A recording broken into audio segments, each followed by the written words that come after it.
Hey, what's up everybody and welcome back to News Dose, and this week is already starting off hot and busy because some internal Microsoft documents have released online. Not only was a massive Xbox exclusive reconfirmed yet again, which it kind of needed to thanks to some recent reports, but more on that in a little bit. And then also we got some details on the Nintendo Switch 2. Again, kind of like this other story, this added some clarification that I feel is kind of needed because the speculation and rumors have kind of gotten out of control here recently. Both of these stories, though, might rein some people back in, though, so we're going to dive into all that later on today. As always, though, you know, we have a lot to get into, so without any further ado, let's just go and jump right into things, starting off with some release windows that was confirmed over the weekend. This is for Level 5 Games, the studio behind hit titles such as Professor Layton and Ni no Kuni.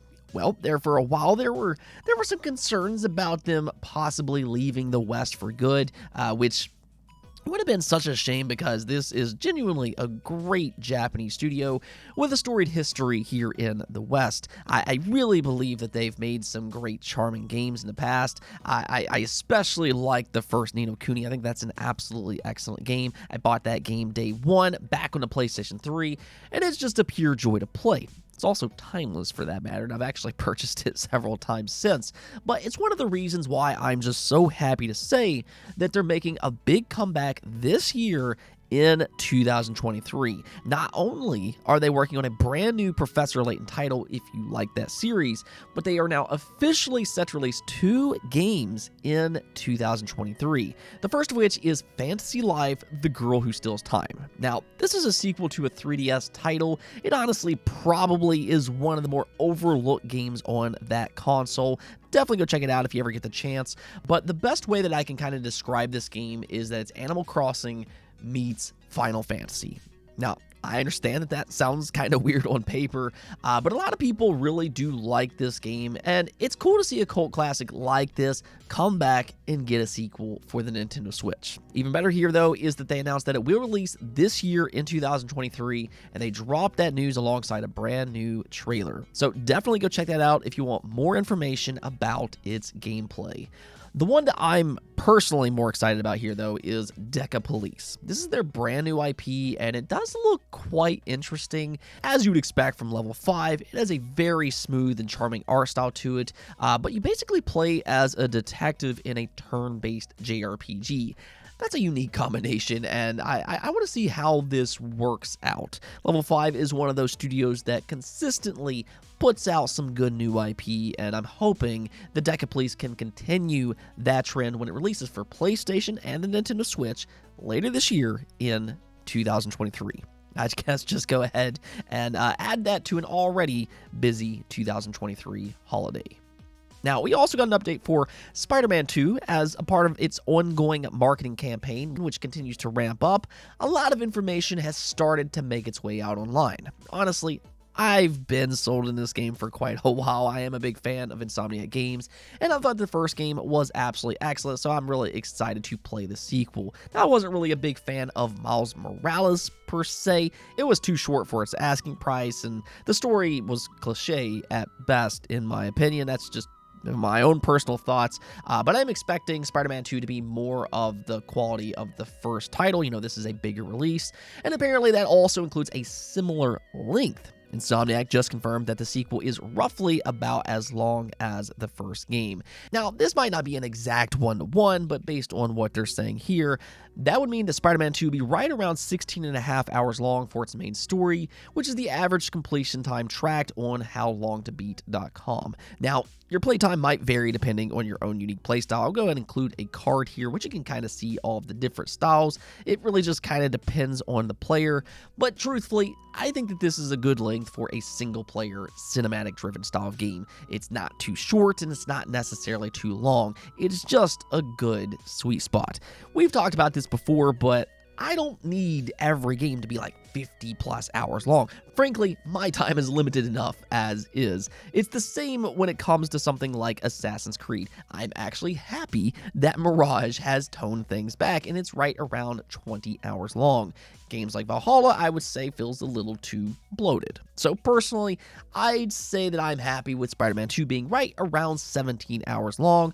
But let me know what you all think about this. Considering its world is twice the size of the original game, were you hoping that it would be longer, or is this just enough for you?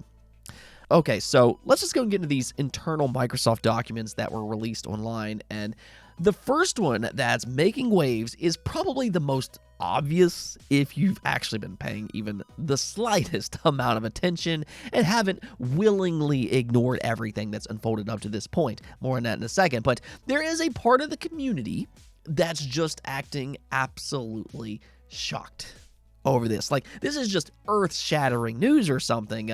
Again, more on that in just a second. But yes, as a part of the Microsoft's internal documents, they have listed The Elder Scrolls 6 as an Xbox console exclusive. You can see here in a chart they created that they kind of go over all of the criteria of each game post-acquisition and what platforms makes the most sense for their incoming release. This includes if they have multiplayer, whether they're a new IP, and whether or not they've released on PlayStation before. Well, you can see here right at the end, they have The Elder Scrolls 6, and, well, it says that it's an existing IP, but it's not a multiplayer game, it's not cross-platform, and it's never released on PlayStation. So with all of that, they confirmed their plans to release The Elder Scrolls 6 in 2026 or later on Xbox and PC only. Then there's a quote from Phil Spencer about its exclusivity, which says, "In order to be on Xbox, I want us to be able to bring the full, complete package of what we have." And that would be true when I think about Elder Scrolls 6. And there you go. I mean, I don't think that this is like some huge mystery solved or anything like that, because they've kind of spelled this out for us already. Now, I know that some people will refer to some recent comments that Phil Spencer said. He didn't flat out confirm its exclusivity in an interview recently, but if you actually look at what's happening, he's sidestepping that question for a very good reason, and that's because there's an ongoing Activision Blizzard investigation. But when they first acquired Bethesda, they did have that roundtable meeting with Bethesda, and you know what? Let me just go ahead and play the clip for you here. Now, we know you all have a lot of questions. We've gotten a lot of questions since we announced this deal. But one of the biggest ones, Phil, is this question about exclusivity and how you think about that and how that's going to work with Bethesda. Yeah, I see it. I see it in the community. I listen to the podcasts and all the questions. So I'm going to try to be as clear as I can because that's what I just think it's fair. So obviously, I can't sit here and say every Bethesda game is exclusive because we know that's not true. There's contractual obligations that we're going to see through, as we always do in every one of these instances. We have games that exist on other platforms, and we're going to go support those games on the platforms they're on. There's communities of players. We love those communities, and we'll continue to invest in them. And even in the future, there might be things that have either contractual things or legacy on different platforms that we'll go do. But if we're an Xbox customer, the thing I want you to know is this is about delivering great exclusive games for you that ship on platforms where Game Pass exists. And that's our goal. That's why we're doing this. That's the root of this partnership that we're building and the creative capability we will be able to bring to market for our Xbox customers. It's going to be the best it's ever been for Xbox after we're done here. So there you go. Phil Spencer says it point blank here. The Bethesda acquisition is about exclusivity on platforms where Game Pass exists. Now, if Sony wants to put Game Pass on their consoles, maybe we'll have a different conversation in the future. But right now, some people like to kind of run with the line that it's a case-by-case basis. But again, he explains what that means here, which again is why I say people just aren't listening or they're choosing what they want to hear instead. He basically says, though, outside of games with contractual obligations such as Deathloop and Ghostwire Tokyo, or already ongoing games that exist on PlayStation, aka Fallout 76 and The Elder Scrolls Online, and then a few legacy titles which are enhanced remasters like Quake and Skyrim, the rest is about exclusivity, and this chart further confirms that. The Elder Scrolls 6 is not a legacy title. Yes, it's a storied franchise, but The Elder Scrolls 6 is a brand new game, and that is why they're planning to skip PlayStation. And that's what people need to kind of understand here. If it's a brand new single player game, it's likely going to be an Xbox exclusive. I would not go in expecting anything else. Now, if they come out and surprise people, then okay, but I definitely would not go in expecting anything otherwise from any completely new Bethesda game going forward. Now, with this news here, though, I've already seen some people kind of come out and say this would be a mistake coming from Xbox. It would be a mistake for them to make their own first-party game an exclusive to Xbox because they would be excluding millions upon millions of players on PlayStation. Okay, now, first off, you can say the exact same thing about PlayStation and their exclusives. They'd be ignoring millions upon millions of people on PC. They're ignoring millions upon millions of people on Xbox. But that's the thing. Exclusives are important to console manufacturers because they drive money, not to just that game alone, but it's to drive consumers to their entire ecosystem. And okay, you can argue that PlayStation is bigger than Xbox, so it's more difficult for Xbox to kind of justify their exclusives. But again, that's the thing. Xbox literally just proved that they don't need PlayStation to have success for their big AAA games. Starfield had a ginormous amount of success on Xbox and PC only. In its first full day alone, it already reached 6 million players, and it has sold extraordinarily well. In fact, there was a report just earlier today that Starfield is the 5th fastest selling game across Europe in 2023. It's reportedly selling faster than both Resident Evil 4 and Final Fantasy 16, which that is crazy impressive. I mean, those games sold very well. These are not small independent games. They are major AAA IP and super popular franchises. And the fact that Starfield is outpacing both of them in units sold, which doesn't include Game Pass numbers, that makes this milestone even more impressive. So Xbox doesn't need PlayStation to have success for their big AAA titles. Between PC, Xbox consoles, and Xbox Game Pass, they have a formula for success as proven by Starfield. What they need are more exclusives to drive more consumers to their ecosystem, which is exactly what PlayStation does for their consoles.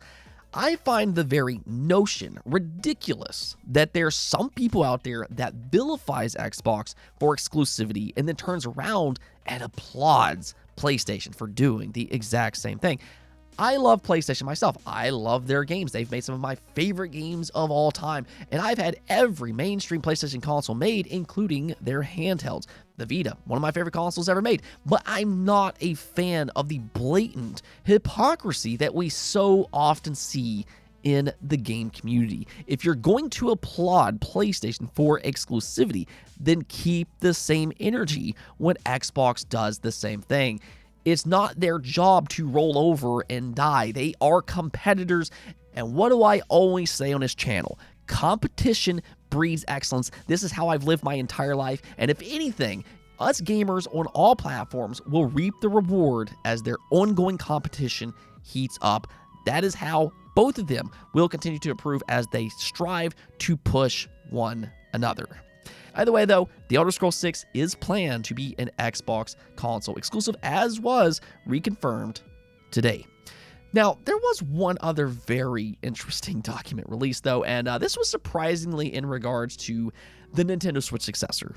So this is coming from Activision because apparently after a meeting they had with Nintendo last year in December, they walked away believing the Switch successor will be closer to the PS4 and the Xbox One in terms of raw power. Now, as some of you are probably aware, there's been some leaks recently that says the Switch 2's visuals are comparable to the PS5. But Activision here, they're saying that its hardware is closer to the PS4.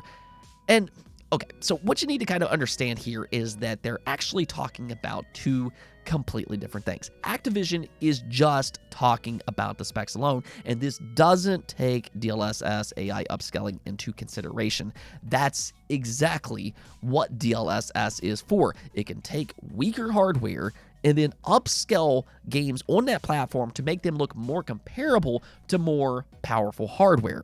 So both could technically be true in this specific situation. What Activision is saying doesn't make the recent leaks untrue. But just for a moment here, let's hypothetically say the Switch 2 doesn't include DLSS technology. Well, even in that case, if the Switch 2 is comparable to the PlayStation 4, that is still pretty amazing for a handheld console. I mean, just for a moment, let's look at some of the PS4's library. This includes games like God of War 2018. It has Uncharted 4, one of my favorite games ever made. It's got Horizon Zero Dawn. It's got Ghost of Tsushima, which looks absurdly amazing. I mean, these aren't just good-looking games. They are still some of the best-looking games ever made. And let's not forget, the Xbox One and the PlayStation 4, they still get brand new games this generation from time to time. So to have that type of power on a Nintendo handheld, that will be incredible. I mean, can you imagine the next Zelda or Metroid with PS4 level visuals? That is a fever dream. And again, this isn't even considering DLSS, which can boost their visuals even more. So I just kind of wanted to give some perspective on this situation, but time and time again, it does look like the Switch 2 is right around the corner. By this point, I'd be surprised if it doesn't release next year. I think by this point, we might get an announcement early in 2023. I mean, Nintendo, they do like their February directs. I'm just kind of throwing that out there. I'm kind of eyeballing that month, wondering if they'd maybe lift the lid then. Possibly, cross my fingers. I just know one thing, though. I'm super excited about it. I'm ready to see Nintendo take that next step in terms of graphical power. I feel like we really haven't seen a big visual jump from them since, honestly, the GameCube days. So I'm pretty interested to see what they can achieve with PS4 type of visuals, or maybe even closer to the PS5 with DLSS. I'm pretty excited to see Nintendo games take advantage of that type of power. Moving on, though, before we go, I do have an update on a topic that we discussed last week. There was a LinkedIn profile that mentioned they helped Xbox Game Pass reach 30 million subscribers as of August of this year. Now, this would have been the first update that we've gotten since 2021. Microsoft hasn't really shared a lot of information about their subscriber count, so this was a pretty cool update, but they've now backtracked on that statement. His LinkedIn profile has since been updated to say 25 million subscribers. Now, there is some speculation going around that Xbox is trying to keep their subscriber count a secret because the ongoing Activision Blizzard investigation, which actually does make some sense.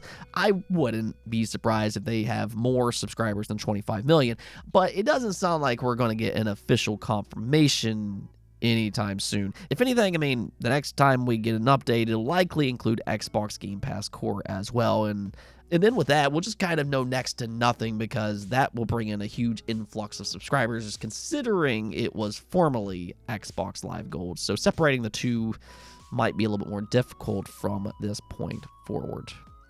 Let's go take a look at the poll of the day, though. We're asked you all, do you think Apple will become a major player for AAA gaming? And so far, 82% of you said no, it's not going to happen. Now, it has become clear that Apple is, at the very least, targeting that AAA market. Last week, they confirmed games like Assassin's Creed Mirage, Resident Evil 4 Remake, and Death Stranding. They will all run natively on the iPhone 15. I mean, on one side, that is crazy impressive that a mobile phone can play all of these games natively. That, you told me something like this 10, 15 years ago, I'm not sure I'd believe you, but that is pretty incredible. I think that if anything, this might hurt cloud gaming because a lot of phones in the future might not need cloud gaming to get these games running on mobile phones. But the problem with mobile gaming still kind of persists. Touch controls just are not a good fit for AAA games. Now, some people seem to be fine with touch controls. I think especially the younger audience. And then some other people don't mind connecting an external controller. But I think in order to grab a large portion of the current hardcore gaming community, they will need a controller attached to the phone. At the same time, though, what I will kind of say here is that this is an opportunity for AAA gaming to expand to an even larger audience. Like I just said, there is that younger audience out there that they like touch controls, so who knows? They might latch onto this here in the future. And I think that that's one reason that Xbox and PlayStation are starting to invest in mobile gaming. They see this as a way to expand their current audience. They see that there is a massive market out there that doesn't play on their consoles. And if they can bring their games to that market in a meaningful way, they're going to do that. So, I mean, I could see this expanding on the game market, if anything else. But I guess we'll just have to kind of wait and see. We need to see how consumers react to these type of games being available on mobile devices and whether or not companies like Apple continues to improve on this going forward. Anyways, though, that's it for this episode. But if you liked the video, don't forget to bell notification and subscribe button for more content just like this. Also, if you'd like to support the channel through Patreon, thank you for making this content possible. Peace out.